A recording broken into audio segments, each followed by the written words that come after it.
Hey guys, Road Trippin' Pilots back with you. Lois and I were a couple of pilots who, when the weather or finances get in the way of flying, we go road tripping. I'd like to take you on a tour of our 2019 Baby Shark, do do do do do do. Baby Shark, do do do do do do. Baby Shark, do do do do do do. Baby Shark. Mommy Shark, do do do do do do. Mommy Shark, do do do do do do. Mommy Shark, do do do do do do. Mommy Shark. Hi guys, I'm John. I've been flying I got my private pilot's license back in 2004, and then took a big gap. Got my instrument rating in 2006, commercial 2008, and CFI in 2016. So my journey hasn't been the fastest, but I really enjoyed it. I've learned a lot. I'm a CFI, CFII, and MEI. So what that is a certified flight instructor, instrument instructor, and multi-engine instructor. Right now, I have about 45 hours left until I can go to the airlines.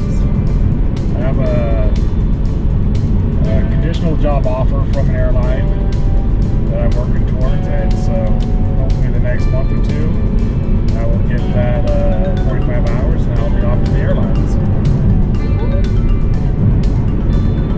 And I'm Lois. I'm a private pilot. I got my private license in 2018. I'm just working on hours right now in the middle of instrument training. Shout out to my CFI, CFII.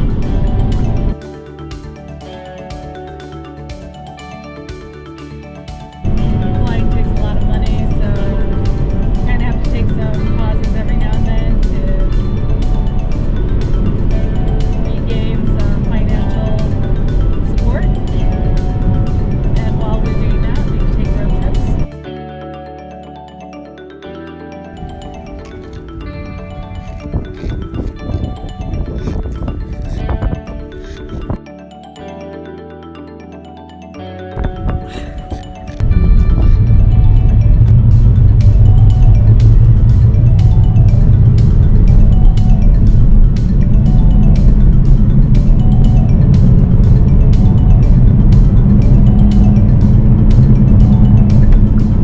We have some friends that drive truck too, so that might be fun to take Oh you yeah. guys on a truck ride, road tripping. And our friends are also pilots, which is so funny. Kind of surrounded ourselves with pilots, and pilots do more than flying. We love to be in the air. Well, we can't be in the air, we do other things.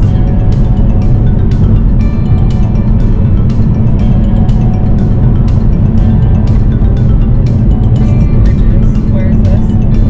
This is coming up to Spanish Fork Canyon. We're on Highway 6, I believe, right now.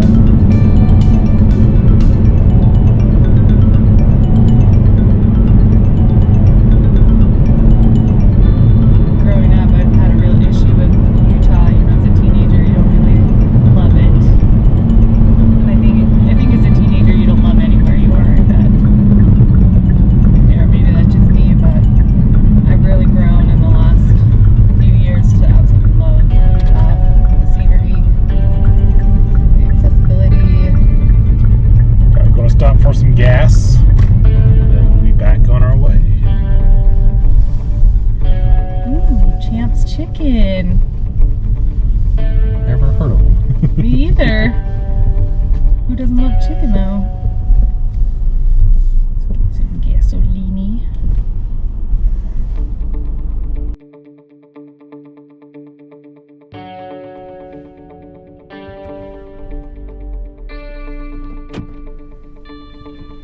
right, we're all fueled up. And I'm gonna, oh, there's Lois right there. We'll just wait for Lois to hop in.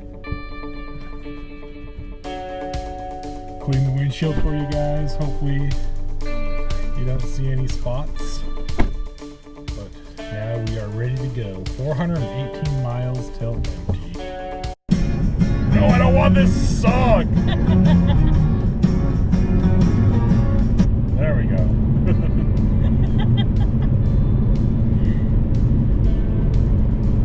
No offense, Michael Bublé, we love you, but I forgot what I was going to say. Oh yeah.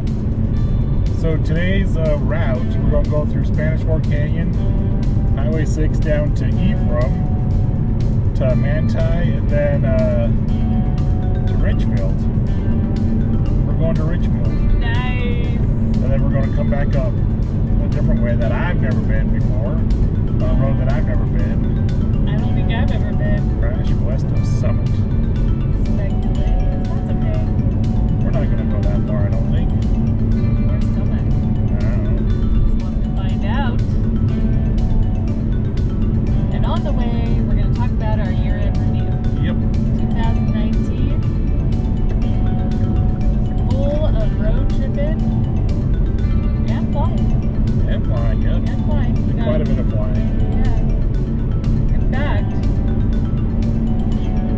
oh, you had like almost 100 hours in you. That's awesome. I think I had almost 200 hours. Almost 200 hours. First of the year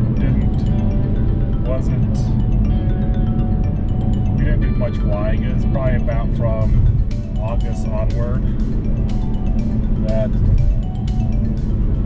we started flying again.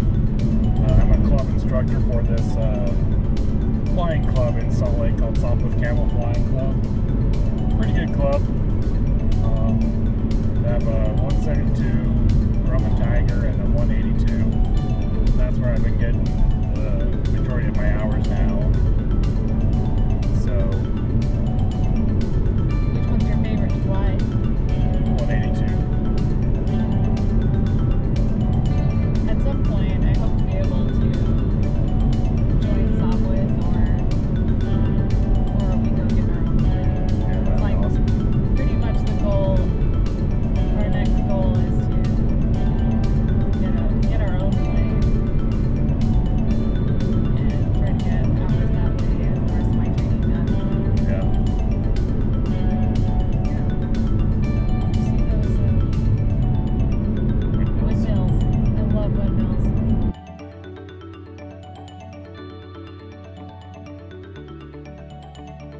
Plus, at night, when you're flying over them, they blink. Oh yeah. So I ferried a DA-40 from Raleigh, North Carolina, back to Salt Lake City a year or two ago, and I was over Oklahoma, and it was at night. I was on my way to Amarillo, Texas, and all of a sudden I see like thousands of red lights flash on and then off. I'm like, what the hell? They flash on and off, on and off. So finally I called up ATC because I couldn't see what they were or anything. So I called up ATC. I'm like, hey, just a quick question. What are all these red lights? There's windmill farms. So, And then Yep. we were driving through Texas on our way back to Utah. We got to see them. oh yeah, from the ground. And that was that in McKinney, Texas? Or near McKinney or Dallas? I think it's near Amarillo.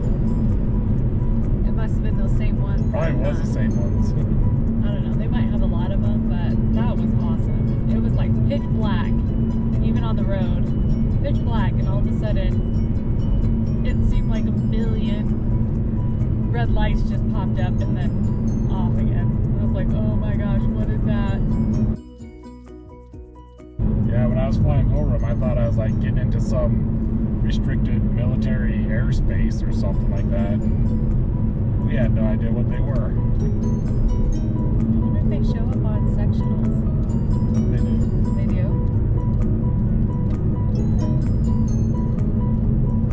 Back then, did you have more flights? Yeah, well, there's a G1000 that the plane had, so.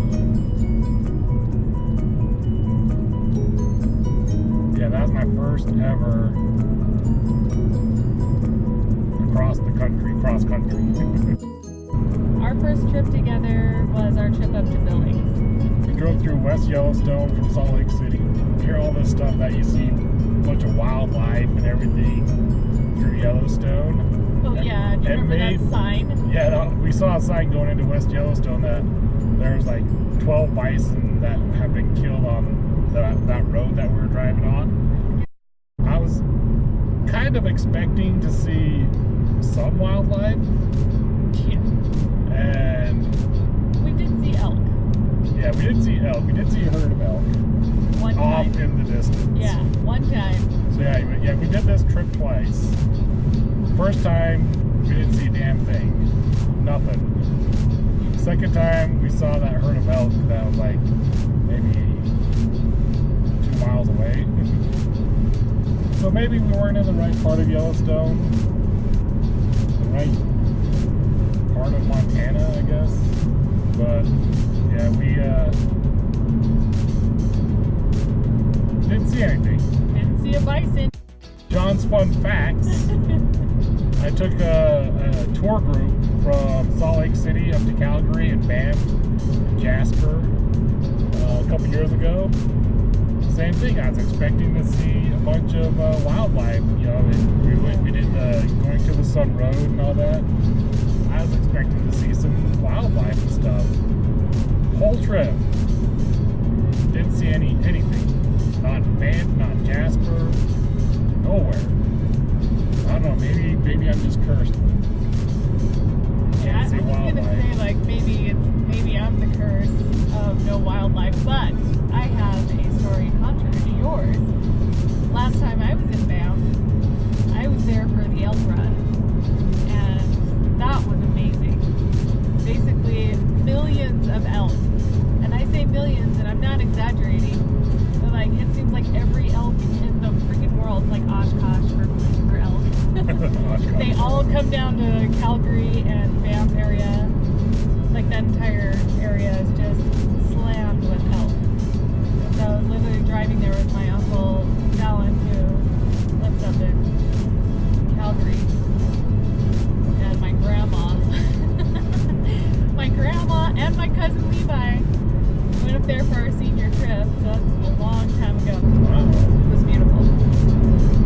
I enjoyed it a lot, but my uncle Dallin, living up there, he's just like, it's gonna take forever for us to get up to Banff and make the leaves.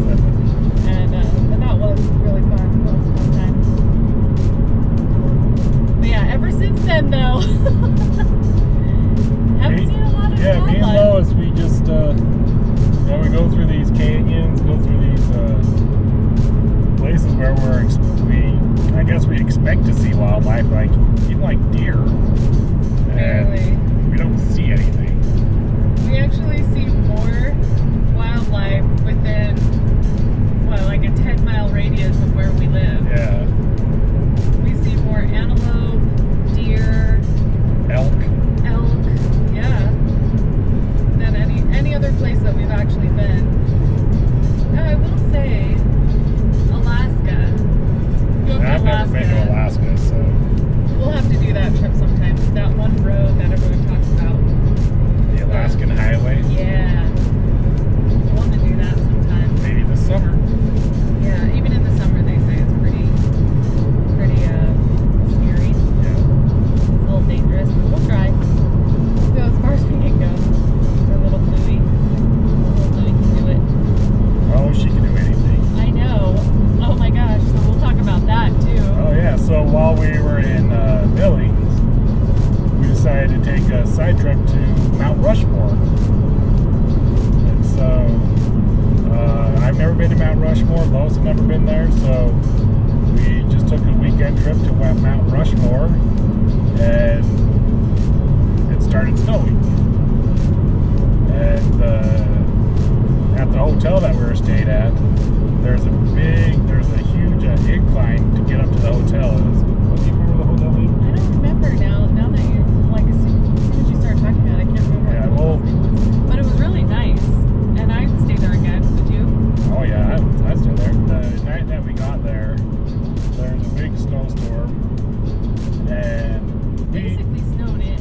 basically snowed in. So we were halfway down this big hill because we saw this car down there that was trying to get up. It was a big like suburban SUV trying to get up the hill. Couldn't get up the hill. It was actually like sliding off the road and everything. And so we sat there for a minute, and finally one of the hotel manager, one of the hotel guys said that it'll be a long time because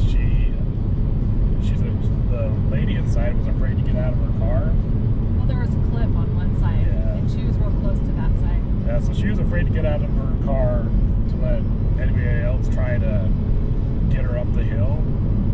And so they had to call for a tow truck and everything. They didn't know how long it'd be. So Lois and I were just like, all right, screw it, we'll just get room service or whatever. Yeah. And so, you know, we had all the hill was all snowy and everything. But when we into reverse, the all-wheel drive, backed right up the incline and back into our original spot. So Louie does really good in the snow. I know, gotta give it up for a Hyundai Kona. Yeah. And she has been such a trooper. We've taken her everywhere. Snow, rain. We've even taken her like four-wheeling. almost like four-wheeling, you know? We were looking for, well, about this time, not this time, about summertime. Was it summertime? Yeah. It's just about getting to fall, I think, and we were looking for the post mail. So back in the airmail days, so they had these arrows pointing which direction you should go, you know, so they find these arrows and then it point to the direction that the pilot should take.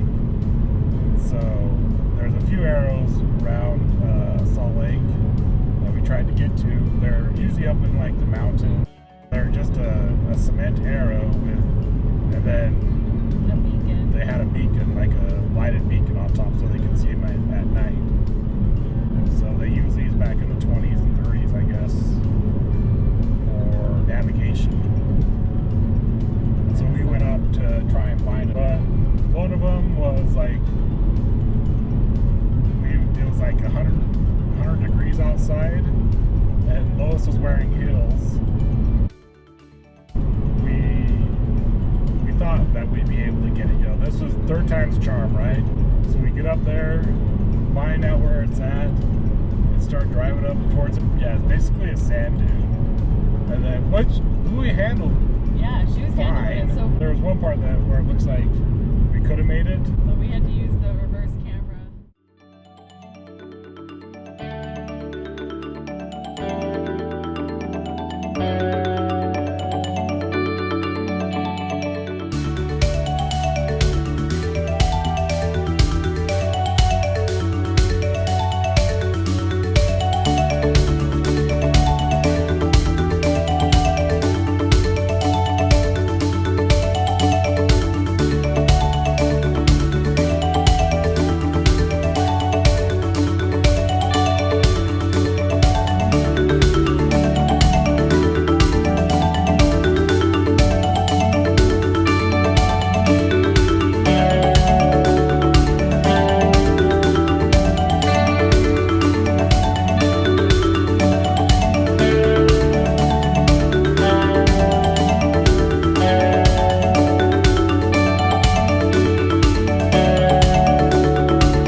The bluebird in his stay is the new bird who sings a love song as we go along, walking in a winter wonderland.